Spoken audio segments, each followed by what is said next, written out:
So what's up guys? So welcome back po sa aking YouTube channel. Kung bago ka pa lang sa aking YouTube channel, ang channel na ito ay nagtuturo ng online tutorials, review investment platforms, at kung gusto mong kumita gamit ang earning site, kung interesado ka sa ganitong content, huwag mong kalimutan magpindot ng subscribe button at hit the notification bell para ma-notify ka sa susunod nating videos.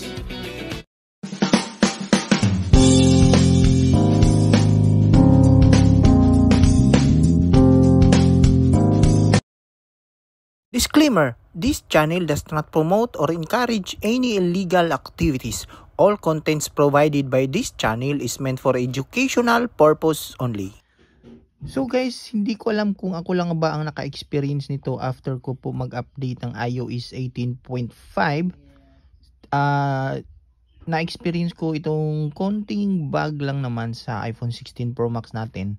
After ko po mag-video, mag-shoot or mag-export, after ko po mag-edit ng video, pagkatapos nun mag-export, wala na po siyang music. Kailangan ko pang i-close yung photo app para marinig ko po yung boses. So example nito guys, ayan o. Mag-video ako, ayan. Check mic, check mic, check mic, hello, check mic. Check mic, hello, check mic, check mic, hello. Check mic, ayan. So try natin, stop. Ayan, dito sa photos natin, check natin guys. Ayan, wala siyang music, walang audio, hindi ko alam kung bakit. Ayan, wala siya. So yan po yung nakikita kong konting bug dito sa iOS 18.5 natin sa iPhone 16 Pro Max after ko po mag-update into latest version. So hindi ko alam kung ako lang bang naka-experience nito. Ayan, so wala siyang music talaga. Wala. Magkakaroon lang siya ng music kung ayan, i-force close ko yung photo app. So balik ko. Check mic, hello, check mic. Ayan guys, meron na.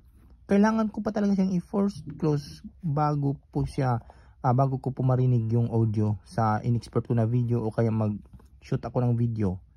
Wala po siyang audio or music. So hindi ko alam kung ako lang bang naka-experience nito dito sa iPhone 16 Pro Max. So comment down below guys kung naka-experience din ba kayo ng ganitong problema. So kailangan ko pa talaga i-ganyan, i-force close para gumana yung audio niya. So since malapit naman po yung iOS 19, so maghintay na lang po ako kung baka ma-fix na po nila yung konting bug lang naman sa audio after ko po mag-shoot ng video.